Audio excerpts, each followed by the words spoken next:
Good morning बच्चों। जैसा कि हमने अपनी पिछली क्लास में पढ़ा था कि यूवी विजिबल स्पेक्ट्रोस्कोपी में हम किसी भी पदार्थ की संरचना का पता लगाने की कोशिश करते हैं और उसमें हमें जो ये दिखाई दे रहा है आपको ग्राफ, इस तरह का ग्राफ मिलता है। और इस ग्राफ में जो ये पीक्स हैं वो अलग अलग जगह पर अलग अलग कारणों से शिफ्ट हो सकती है। ये हमने पिछली क्लास में देखा था।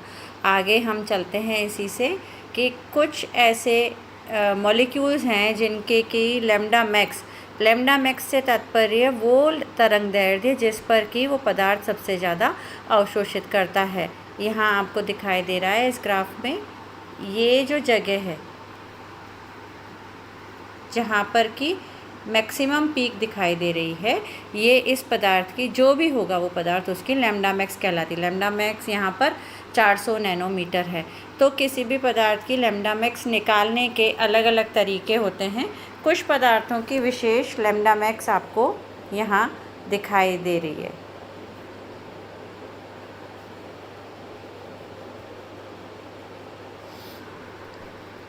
जैसे एथिलीन के लिए लैम्डा मैक्स का मान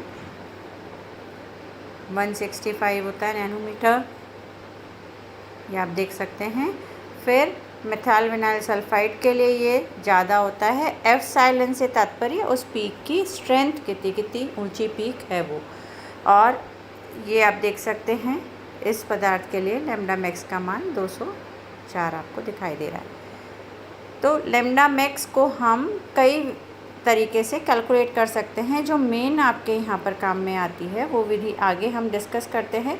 अभी फ़िलहाल आप देखें एथिलीन मॉलिक्यूल जो है, मॉलिक्यूलर ऑर्बिटल थ्योरी के अनुसार एथिलीन मॉलिक्यूल ये यहाँ दिखाई दे रहा है आपको। इसमें 2 ऑर्बिटल साई वेव फंक्शन है इस ऑर्बिटल का। इस तरह से 2 ऑर्बिटल्स बनते हैं। तो 2 कक्षक हमें मिलते हैं 2 कक्षकों के अतिव्यापन से। एक कार्बन का ये कक्षक पी कक्षक और ये दूसरे का पी कक्षक आपस में अतिव्यापित हो करके हमें 2 कक्षकों का निर्माण करते हैं जिन्हें हम आणविक कक्षक कहते हैं। ये आणविक कक्षक यहाँ पर दिखाई दे रहा है आपको। ये आणविक कक्षक बंधी कक्षक है और दूसरा प्रतिबंधी कक्षक है जिसमें कि एंटी बॉन्डिंग जैसे हम कहते हैं, जिसमें इलेक्ट्रॉन जाने से सिस्टम डिस्टेबलाइज हो जाता है पूरा सिस्टम। और यहाँ पर अगर इलेक्ट्रॉन जाएंगे बंधी कक्षक में तो सिस्टम में स्टेबिलिटी आती है। तो ये डाइन के लिए मॉलिक्यूलर ऑर्बिटल डायग्राम है। इससे आगे हम चलें संयुग्मित डाइन से आप मतलब समझते हैं जिनमें कि जो द्विबंध है वो एक कार्बन द्वारा डिस्टेंस पर होता है। तो ये इस तरह की जो डाइन्स होती हैं उन्हें कहते हैं हम कॉन्जुगेटेड डाइन्स, एक के बाद एक डाइन। क्यूमुलेटिव डाइन्स क्या होती हैं? जिनमें कि लगातार डबल बॉन्ड्स प्रेजेंट होते हैं, ये क्यूमुलेटिव कहलाती है। संयुग्मित डाइन के लिए हम देखें, ये चित्र आपको दिखाई देगा। संयुग्मित डाइन के लिए ये सिंपल डाइन का चित्र है पहला वाला, जहाँ पर आपको 2 साई1 और साई2 कक्षक दिखाई दे रहे हैं। ये साई1 और ये साई2। और ये जो चित्र है ये संयुग्मित डाइन के लिए। तो ऊर्जा का अंतर यहाँ पर समझाने की कोशिश की गई है कि अगर सिर्फ एक ही डबल बॉन्ड है मॉलिक्यूल में तो उसमें 2 कक्षक बनते हैं साई1 और साई2, विपरीत बंधी और बंधी आणविक कक्षक। लेकिन अगर ये डबल बॉन्ड्स संयुग्मित हैं, कॉन्जुगेटेड डाइन्स हैं, तो उसमें इस तरह से संरचनाएं बनती हैं। ये आप देख सकते हैं इस तरह से डबल बॉन्ड प्रेजेंट है तो हमें 4 कक्षक मिलेंगे। ये 2 पाई कक्षक, पाई एंटी बॉन्डिंग और पाई बॉन्डिंग, और इसके 2 पाई एंटी बॉन्डिंग और पाई बॉन्डिंग कक्षक हमें मिलते हैं। तो ये इस तरह से बंधन दिखाया जाता है। तो जो एनर्जी लेवल्स हैं वो साई1, साई2, साई3 और साई4 बनते हैं। अब आप देख सकते हैं कि इन दोनों के मध्य जो ऊर्जा का अंतर है वो अधिक है, लेकिन क्योंकि और एक डबल बॉन्ड दूसरे इस मॉलिक्यूल में जुड़ गया है इसलिए इनके बीच जो ऊर्जा का अंतर है वो कम हो जाता है। अब इलेक्ट्रॉन को यहाँ से यहाँ जंप करने के लिए उच्च ऊर्जा या कम लैम्डा चाहिए। जबकि इस वाली स्थिति में उसे कम ऊर्जा की आवश्यकता होती है और कम ऊर्जा के साथ ही वो अपने से ऊपर वाले कक्षक में जंप कर सकता है। तो उसके लिए उसको तरंग दैर्ध्य जो है वो लैम्डा जो है वो ज़्यादा चाहिए, ज़्यादा लैम्डा कम ऊर्जा वाली तरंग दैर्ध्य की आवश्यकता होती है। तो ये वाली जो पीक है ये आपको फॉर एग्ज़ाम्पल 173 नैनोमीटर्स पर मिल सकती है, जबकि ये वाली जो पीक है ये आपको 330, 290 एट्सेट्रा वेवलेंथ पर लैम्डा पर मिलेगी, यानी अपर साइड में हमें मिलेगा। तो संयुग्मन से हमें ये बेनिफिट मिलता है कि जैसे सीढ़ियाँ होती हैं तो बीच बीच में हम कई स्टेप्स अगर और डाल दें तो उसका चढ़ना हमारे लिए आसान हो जाता है, उसी तरह से इलेक्ट्रॉन को जंपिंग आसान हो जाती है। इसी तरह से ट्राईन में देखें आप, यहाँ आपको एग्जांपल दिखाया हुआ है। एथिलीन में ये 2 कक्षक, फिर ब्यूटाडाइन में ये 3 कक्षक और हेक्साट्राईन में ये 6 कक्षक, 4 कक्षक और 6 कक्षक इस तरह से दिखाए गए हैं। तो यहाँ पर आप देख सकते हैं जब बहुत सारी चीज़ें कम एरिया में डाली जाती हैं तो उनके बीच दूरी कम रह जाती है। उसी तरह से इसको हम यहाँ समझ सकते हैं कि जब बहुत सारे कक्षक उतनी ही ऊर्जा में आपस में बटे हुए हैं तो उनके मध्य की जो दूरी है वो कम हो जाती है और ऊर्जा की इलेक्ट्रॉन को जंप करने के लिए कम आवश्यकता होती है। तो इन सारे मॉलिक्यूल्स के लिए आपको यहाँ दिखाई देगा, एथिलीन के लिए जो लैम्डा मैक्स है वही हमें 2 मिलते हैं, फिर ब्यूटाडाइन के लिए एक लैम्डा मैक्स यहाँ मिलता है और हेक्साट्राइन के लिए हमें ये 3 लैम्डा मैक्स मिलते हैं। आप इनमें अंतर देख सकते हैं, ये कम वेवलेंथ है, ये उससे ज़्यादा है और ये उससे भी ज़्यादा तरंग दैर्ध्य पर हमें। और ये आप नोट करें कि हमें एप्सिलॉन वैल्यू जो है, जो पीक की जो इंटेंसिटी है वो भी हमें ज़्यादा मिल रही है। यहाँ ज़्यादा है और यहाँ कम और यहाँ उससे ज़्यादा। चलिए अब आगे चलते हैं हम। अगर हमें कुछ मॉलिक्यूल्स, ये आपको कुछ एग्जांपल दिए हुए हैं वर्णोत्कर्षी विस्थापन के लिए। अयुग्मित इलेक्ट्रॉन है तो वर्णोत्कर्षी, ये आपको थोड़ा सा बार बार मेमोरी में रिकॉल करना पड़ेगा कि कोई भी यूवी विजिबल स्पेक्ट्रोस्कोपी में पीक है तो उस पीक की शिफ्टिंग इधर की तरफ कहलाती है बाथोक्रोमिक वर्णोत्कर्षी या रेड शिफ्ट, जबकि इधर की तरफ कहलाती है हिप्सोक्रोमिक वर्णापकर्षी या ब्लू शिफ्ट। ऊपर की तरफ जाएगी तो क्या कहलाएगी, हिप्सोक्रोमिक एंड हाइपोक्रोमिक। ऊपर की तरफ जाएगी तो हिप्सो और नीचे की तरफ आएगी तो हाइपोक्रोमिक शिफ्ट। ये शिफ्ट का कारण कुछ ऐसे समूह ग्रुप में होते हैं जो इनके ऊपर असर करते हैं पीक के ऊपर और उसको अपनी जगह से थोड़ा सा विस्थापित कर देते हैं। अब हम एक नियम देखते हैं जो वुडवर्ड फिशर ने दिया था कि अगर हमें किसी मॉलिक्यूल की संरचना दी गई है तो उसकी अंदाज़न लैम्डा मैक्स से तात्पर्य जहाँ पर वो सबसे ज़्यादा अवशोषित करेगा पदार्थ, प्रकाश को। जो प्रकाश हम उस पर डाल रहे हैं वो है यूवी विजिबल प्रकाश। जो प्रकाश हम उस पर डाल रहे हैं वो यूवी विजिबल प्रकाश है। यूवी विजिबल प्रकाश को वो जहाँ सबसे ज़्यादा अवशोषित करेगा उसे हम ज्ञात कर सकते हैं वुडवर्ड फिशर नियम के अनुसार। तो इस नियम में फॉर एग्ज़ाम्पल हम यहाँ पर देखें, इसके लिए लैम्डा मैक्स और इस मॉलिक्यूल के लैम्डा मैक्स में अंतर होगा। तो इससे ये पता लगाया जा सकेगा कि ये कौन सा मॉलिक्यूल है, सिस है या ट्रांस है। तो वुडवर्ड फिशर रूल के अनुसार जो लैम्डा मैक्स है वो सिंपल एल्कीन की जो लैम्डा 1,3 ब्यूटाडाइन की लैम्डा मैक्स 217 पर मूल माना जाता है। कुछ चीज़ों के लिए लैम्डा मैक्स, जैसे अगर कोई भी होमो एन्युलर रिंग है, होमो एन्युलर में मतलब कंजुगेशन जो है, जो संयुग्मन है, एक डबल बॉन्ड, एक सिंगल बॉन्ड और एक डबल बॉन्ड, इस तरह का संयुग्मन है, यदि वो किसी एक ही रिंग में उपस्थित है तो उसके लिए लैम्डा मैक्स का अनुमानित मान 273 फिक्स कर दिया गया है। इसी तरह से अगर ये डबल बॉन्ड कॉन्जुगेशन में अलग अलग रिंग में हैं तो उसके लिए ये मान फिक्स कर दिया गया है। फिर इसके बाद में कुछ चीज़ें आपको दी गई हैं जो इस सपोज़ कोई एक मॉलिक्यूल, अभी हम आगे इससे पढ़ेंगे, एक एक मॉलिक्यूल के लिए हम लैम्डा मैक्स निकालने की कोशिश करेंगे। कुछ चीज़ों की वैल्यूज़ ये दी हुई है होमो एनुलर और हेट्रो एनुलर। फिर उसके बाद में अगर संयुग्मन को, जैसे double bond single bond, double bond single bond, इस डबल बॉन्ड को कोई एक डबल बॉन्ड और बढ़ा रहा है, एक्स्ट्रा है, तो उसके लिए अगर रिंग के अंदर है तो +30 और रिंग के बाहर है तो भी हम उसको +30 लिखते हैं। फॉर एग्ज़ाम्पल हम देखें,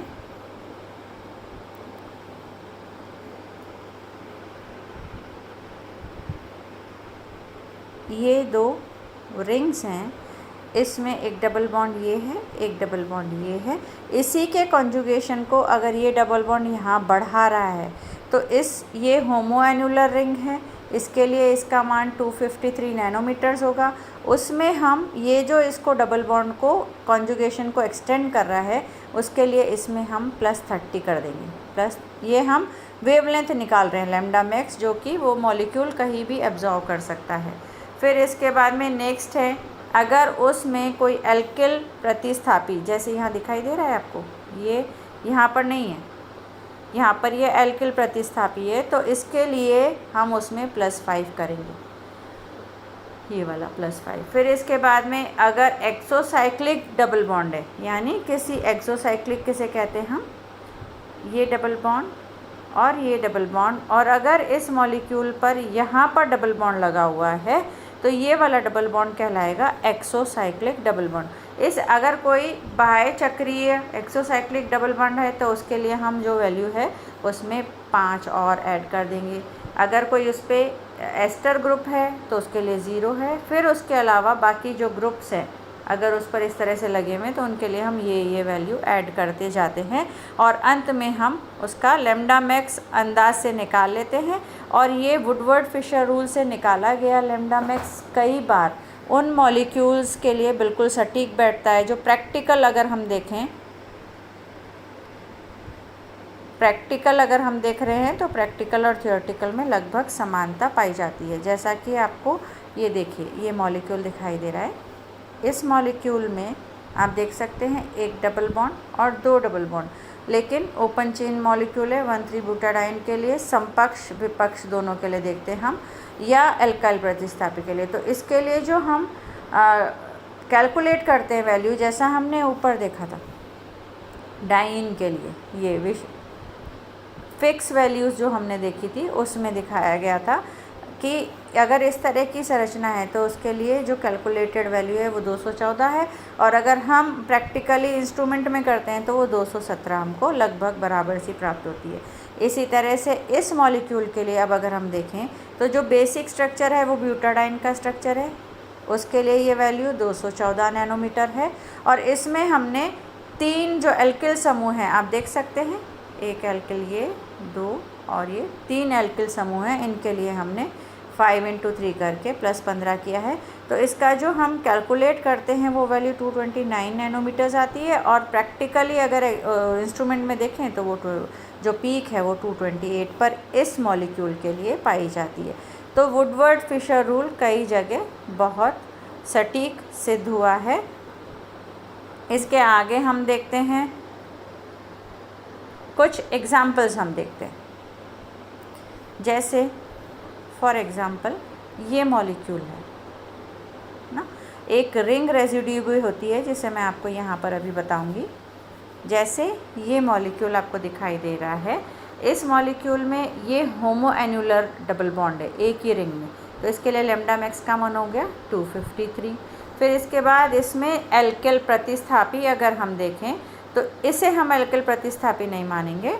ये हमारा एल्किल प्रतिस्थापी कौन सा है आप देखें, एक ये समूह। फिर इसके बाद में इसमें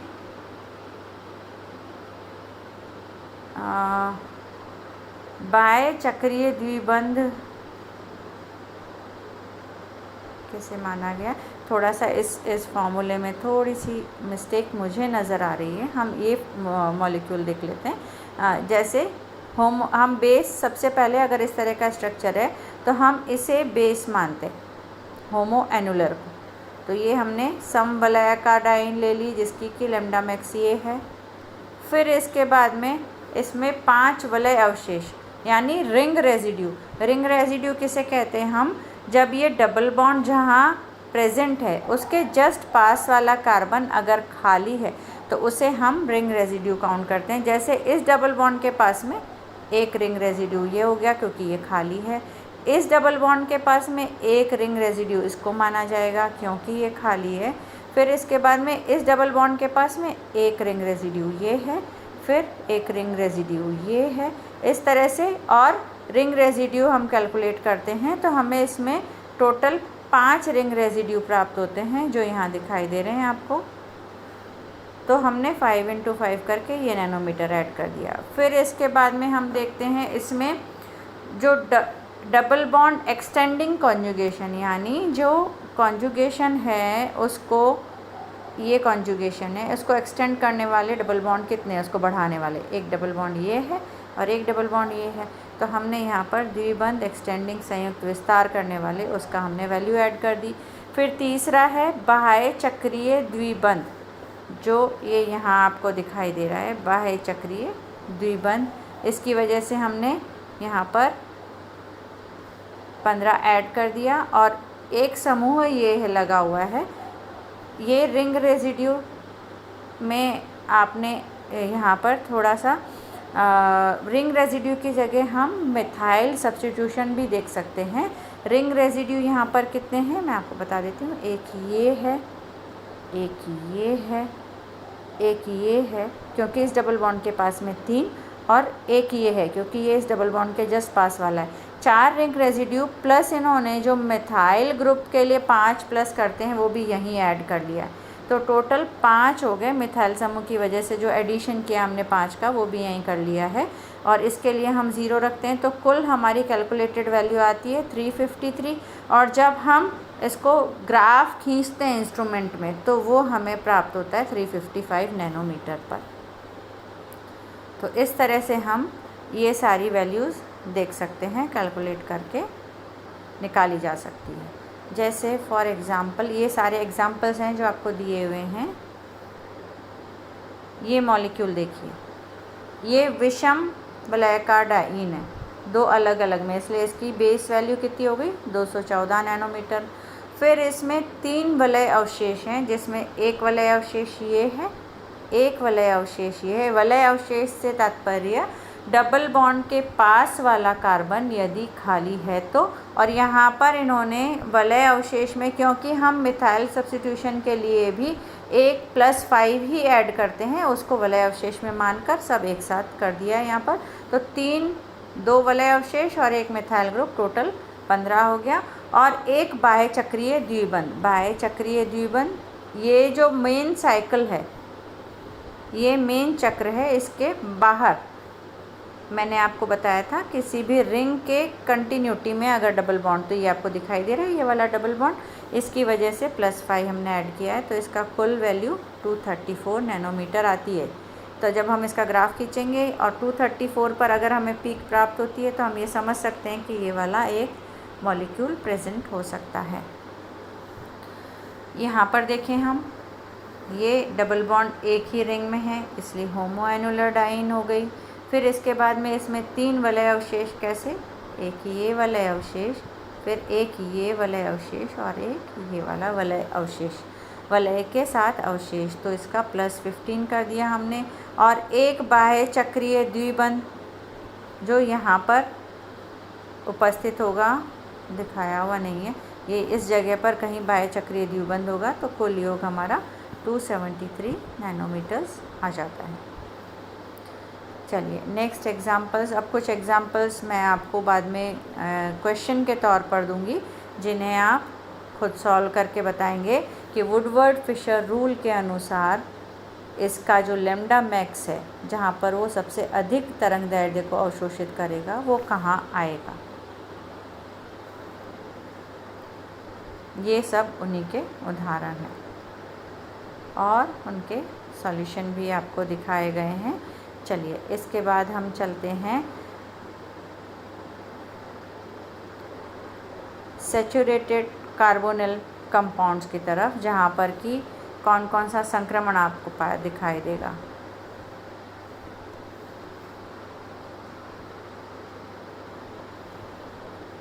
देखिए,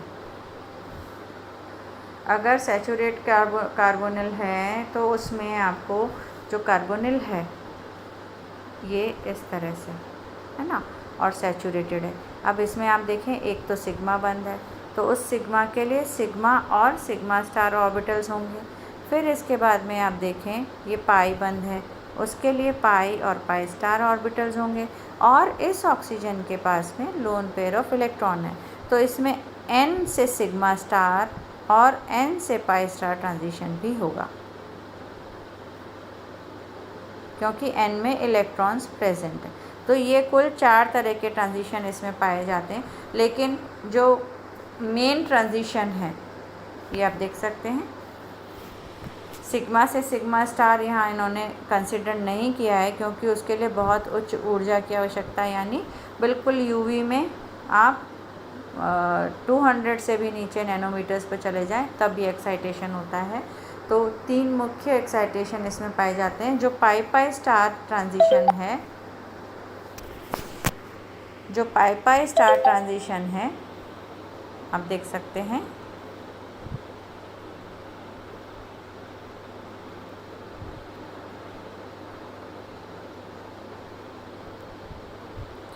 उसे हम के बैंड कहते हैं, जो हमें 150 नैनोमीटर्स पर मिलता है अगर ये संतृप्त कार्बोनिल है। लेकिन अगर इसी के साथ हम कॉन्जुगेशन बढ़ा दें तो ये वेवलेंथ अपर साइड में शिफ्ट हो जाएगी, रेड शिफ्ट मिलेगा हमें।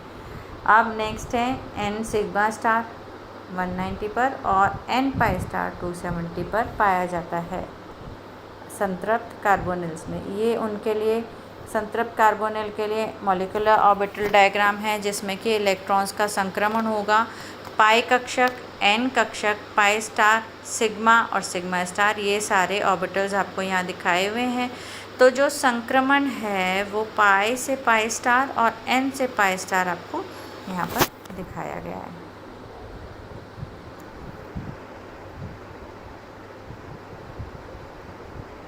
अब इस पर ये जो ट्रांजिशन है कार्बोनिल्स में, इस पर जो विलायक लिया हुआ है हमने, उसका प्रभाव कैसे पड़ता है हम नेक्स्ट क्लास में पढ़ेंगे कि विलायक अगर अध्रुवीय है तो क्या प्रभाव होगा और विलायक अगर ध्रुवीय है तो उसका क्या प्रभाव होगा।